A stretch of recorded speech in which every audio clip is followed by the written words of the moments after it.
was speaking to Caleb and Hannah. You can take your mask off for the video, Caleb.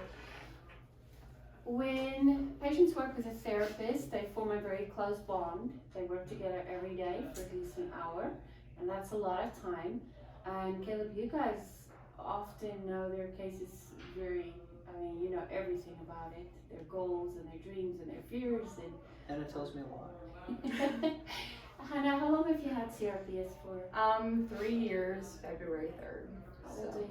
I'm 22. All right, how's it going? It's going pretty good. I've been at zero pain for about 2 weeks now, so. Pretty good. Yeah, it's pretty great, actually.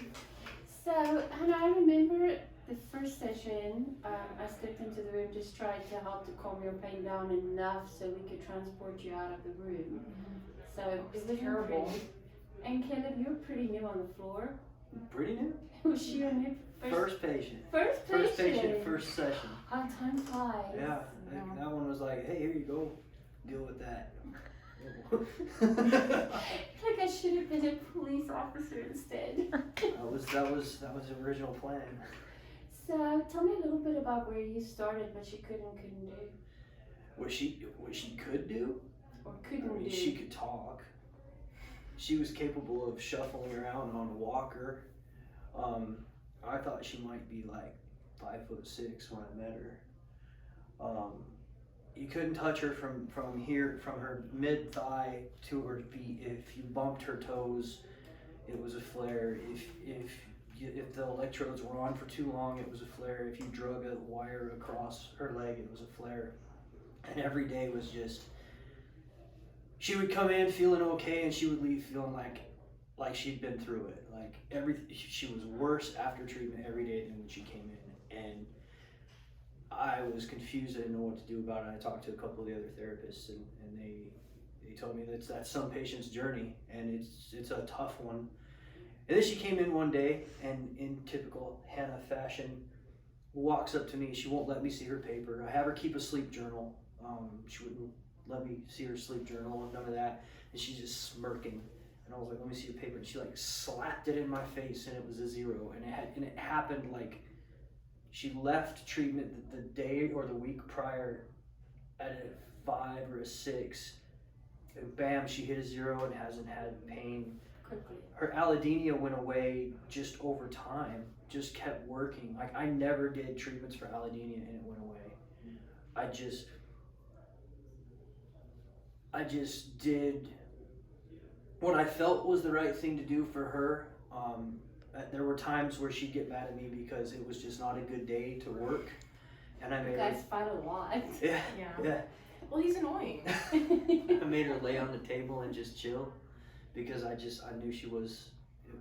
If we weren't going to get any training, going back on my military background, there's a point at which you stop getting training value, and if you train beyond that point, then you're wasting time. Mm-hmm. Yeah. The patient doesn't always want to hear that. Nope. Okay.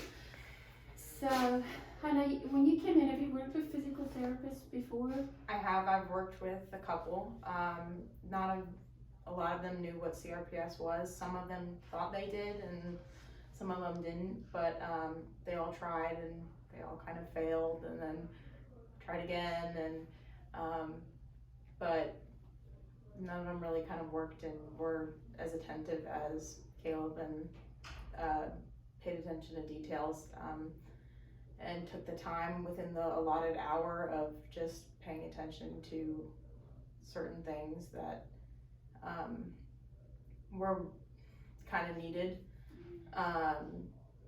not only with just physical health, but just everything, the whole body, really, because that's what you do. You treat the whole body, yeah, and which is so important. Yes. It's incredibly important. Crucial. So yeah, it's been pretty incredible ride. Did you trust him right away? Did you have to build No. up to that? Not at all. No. And I still have those moments where I'm like, okay, well, what is he doing? He doesn't know anything. But I have to remind myself that like he knows exactly what he's doing. He has an incredible team with him, and he knows what he's doing because he got me this far, and I wouldn't be anything without his help and the people around him. So Yeah, Was it the mustache you didn't trust? it was very disconcerting. I mean, It was a very creepy mustache. yeah, it was really annoying too. She said I looked like a bouncer at a biker bar. Yeah, but if that like club also was attached to like a barber quartet / like. I did curl the edges. Didn't Yeah, I? you did. It was unsettling. I just didn't know where to step, like literally, most times. So. Mustache and all, you're at a 0. Yeah. Just so you guys know, Hannah was very reluctant to be on camera. That is not her jam. But I'm so grateful that you decided to do this and tell your story, Hannah, because your mom has done an interview. She's amazing. I don't know how she does this, and it's not my thing at all. I'm more not this. I don't know how to say it, but it's not my thing.